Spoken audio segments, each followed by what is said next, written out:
सो hey guys, मेरा नाम है अभिषेक। आप देख रहे हैं ऑल टाइम न्यूज। वेल, आज भी मेरे पास काफी सारी इंटरेस्टिंग न्यूज है कवर करने के लिए, सो वीडियो में लास्ट तक बने रहिएगा। तो सबसे पहले हम बात करने वाले हैं ध्रुव राठी के बारे में। वेल, ध्रुव राठी ने कल अपने चैनल पे एक वीडियो अपलोड किया जिसमें उन्होंने बताया कि वर्ल्ड में बहुत ही बड़ा डिजास्टर आने वाला है। वेल, पहले आप वो वीडियो देखो। गहराइयों में रहने वाले ये डीप सी क्रीचर्स अचानक से क्यों बाहर आ रहे हैं? इस डरावनी सी दिखने वाली मछली के नाम में ही समुद्री शैतान है। ये अपने सर पर एक टॉर्च सी लेकर घूमती है जिसकी मदद से शिकार को मुंह में खींचा जाता है। जापानीज लोगों का सदियों से मानना रहा है कि एक और फिश का पानी के ऊपर दिखना ही एक डिजास्टर का संकेत है। वर्ल्ड वॉर 2 के दौरान नेवी के सोनार ऑपरेटर्स एक फॉल्स सी फ्लोर देखकर हैरान थे। करोड़ों अरबों की संख्या में मछलियां एक साथ डीप सी से निकलकर ऊपर आ रही थी। नमस्कार दोस्तों, जनवरी 2023 की बात है। जापान में एक मछुआरा अपनी नाव में मछली पकड़ने निकलता है। समुद्र में कहीं बीच जाकर ये अपना फिशिंग नेट पानी में फेंकता है। कुछ देर बाद जब अपने जाल में फंसी हुई मछलियों को निकाल रहा था, इसे एक बहुत ही अजीब सी लंबी सी मछली फंसी हुई मिलती है। ये मछली बहुत ज्यादा लंबी थी, मानो एक सांप की तरह। ऑलमोस्ट 6 मीटर इसकी लेंथ नापी गई बाद में। इसका शरीर चिपचिपा और रबड़ जैसा सफेद था। ये कोई नॉर्मल मछली नहीं थी, बल्कि गहरे समुद्र से आई ये एक डीप सी और फिश थी। आमतौर पर यह समुद्र की गहराइयों में करीब 1 किलोमीटर नीचे पाई जाती है। इस मछुआरे ने इसे वापस समुद्र में छोड़ दिया क्योंकि जापानी कहानियों के हिसाब से और फिश का दिखना एक डिजास्टर का संकेत है, खासकर भूकंप का।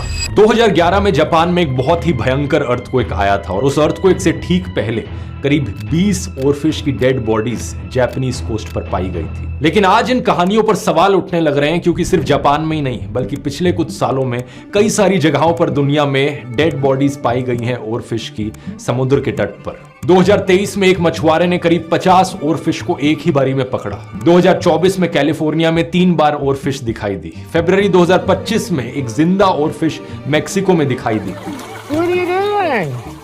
That's an oarfish. इन मछलियों का इस तरीके से बार बार दिखाई देना एक बहुत ही हैरान कर देने वाली चीज है क्योंकि कुछ साल पहले तक और फिशेस को देखना बहुत रेयर चीज होती थी। well, आपका इस बारे में क्या ओपिनियन है नीचे कमेंट करके बताएं। तो चलिए आगे बढ़ते हैं और हम बात करने वाले हैं रजित रोझा के बारे में। फाइनली रजित रोझा ने एक प्रॉपर वीडियो बनाकर ईसीएल को एक्सपोज कर दिया कि उन्होंने ईसीएल क्यों नहीं खेला। उसके बारे में उन्होंने क्या कुछ कहा, आप देखो। Why I left ECL और why I leave लखनऊ लोयंस। देखो भाई, बात ऐसी है, जब ECL स्टार्ट होने थे तो कुछ टाइम पहले मेरे पास सामने से कॉल आता है कि रचित भाई आप ECL खेलने के लिए इंटरेस्टेड हो। मैंने बोला ठीक है, हाँ इंटरेस्टेड हूँ, क्योंकि आपको पता है, आप लोग जो मेरे व्लॉग्स पे इतने टाइम से जुड़े हुए हो, आपको पता है मैं क्रिकेट खेलता हूँ, मैं क्रिकेट का शौकीन हूँ। इवन मैं लेदर बॉल से क्रिकेट खेलता हूँ। ये टेनिस बॉल वगैरह तो फर्स्ट टाइम मैंने ऐसे सोचा कि चलो कोई बात नहीं, एंटरटेनमेंट क्रिकेट लीग है। ये देखो, ECL means entertainers cricket league, कि एंटरटेनर्स खेलेंगे, क्रिएटर्स खेलेंगे, इन्फ्लुएंसर्स खेलेंगे। तो एक नई चीज़ मेरी लाइफ में होएगी कि भाई सारे भाई लोग अपना मिलके एंजॉय करेंगे, खेलेंगे, मस्ती करेंगे। तो वो इन्जॉयमेंट सोच के मैंने हाँ करी कि ECL में खेलने के लिए अपन डन कर देते हैं।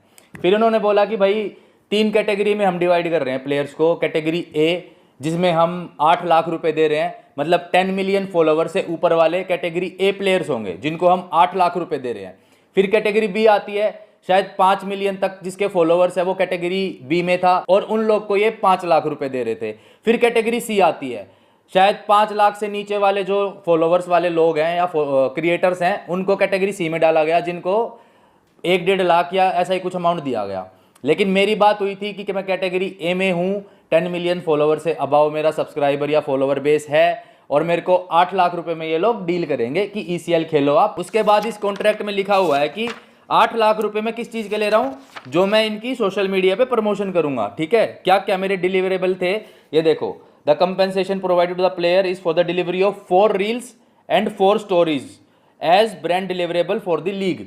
मेरे को 4 रील और 4 स्टोरी डालनी थी ECL और जो भी ब्रांड इनके होंगे उनकी, उस चीज़ के मेरे को 8 लाख रुपए दे रहे थे, जो कि कम है मेरे लिए। पर फिर भी मैंने नहीं सोचा पैसे का कि कोई ना यार, पैसे वैसे ऊपर नीचे होते रहते। तो चलिए आगे बढ़ते हैं और हम बात करने वाले हैं iso speed and Hanuman kind के बारे में। वेल, आइसो स्पीड ने रिएक्ट किया हनुमान काइंड के नए सॉन्ग के ऊपर। उन्होंने क्या कुछ कहा, आप देखो। The best hip hop artist that ever came out. हाँ तो गाइस, आज के लिए बस इतना ही। ऐसे ही न्यूज वीडियोस देखने के लिए हमारे चैनल को अभी सब्सक्राइब करें।